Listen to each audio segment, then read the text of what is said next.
آئیں گے, ہم فوج لے کر آئیں گے, ٹینک لے کر آئیں گے, بندوقیں لے کر آئیں گے اور ان کو اٹھا کے مسمار کر دیں گے. اور تو کوئی طریقہ نہیں ہے, ہم نہیں اٹھا سکتے کسی کو.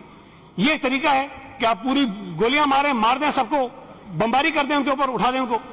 لیکن اگر یہ کام نہیں ہو سکتا تو ہم جو التجا کر رہے ہیں کہ جی حکومت ایک قانون بنائے اور اس قانون کے مطابق جو ریگولائز ہو سکتے ہیں. یقیناً اگر کسی نے نالے کے بیچ میں گھر بنا دیا ہوگا تو وہ نہیں ہوگا, کسی نے پانی کی لائن کے اوپر اگر بیٹھ گیا ہوگا تو وہ نہیں ہوگا, کوئی اگر دریا سندھ کے بیچ میں گھر بنا کے بیٹھ گیا ہوگا تو وہ نہیں ہوگا.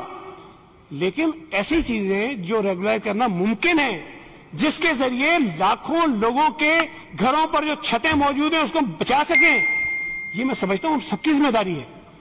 یہ کوئی کہے گا جی میں نے غلط کیا ہے, انہوں نے نہیں کیا, یا میں یہ انہوں نے کیا میں نے نہیں کیا.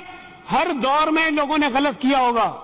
میں تو کہہ رہا ہوں کہ اس قرارداد میں ڈال دیجئے کہ سرکاری افسروں کے ساتھ ساتھ جن سیاسی لوگوں نے غلط کیا ان کو بھی سزائیں دیں, ان کو بھی دینی چاہیے, چاہے وہ مصطفیٰ کمال ہو چاہے وہ سعید غنی ہو, جس نے کیا دیں سزائیں سب کو آپ.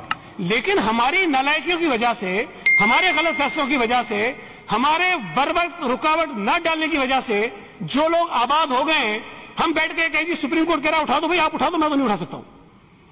سپریم کورٹ پہ کنٹمپٹ مجھے ایک لگی ہوئی ہے, 10 لگ جائیں, میں یہ اپنے سر پہ بوجھ نہیں اٹھا سکتا کہ اس صوبے میں رہنے والے لاکھوں لوگوں کے گھر مسمار کرنے کا کوئی فیصلہ میں مان لوں. بھئی یہ تو اختیار مجھے ہے نا, فیصلہ ماننے کا میں پابند ہوں. یہ اختیار تو ہے کہ میں ریزائن کر دوں, یہ اختیار تو ہے کہ میں اسمبلی چھوڑ دوں, یہ اس میں بھی مجھے روکے گا کوئی؟ سر اگر یہ فیصلہ ہو گیا کہ سارے گھر توڑنے, میں یہاں کھڑے ہو کے کہہ رہا ہوں میں اسمبلی چھوڑ دوں گا. سر وزارت تو چھوٹی سی بات ہے, میں نہیں کر سکتا ایسے اسمبلی میں بیٹھ کے لوگوں کی نمائندگی, جہاں میں ان کی چھتوں کو نہیں بچا سکتا ہوں, جہاں میں ان کے گھروں کو نہیں بچا سکتا ہوں, صرف اس لیے کہ جی سپریم کورٹ کا فیصلہ ہے. فیصلہ سر آنکھوں پر, جو عمل درآمد کرا سکتا ہے وہ کرا لیجئے, ہمارے بس کی بات نہیں ہے کہ ہم یہ عمل درآمد کرا سکتے. بہت شکریہ سر.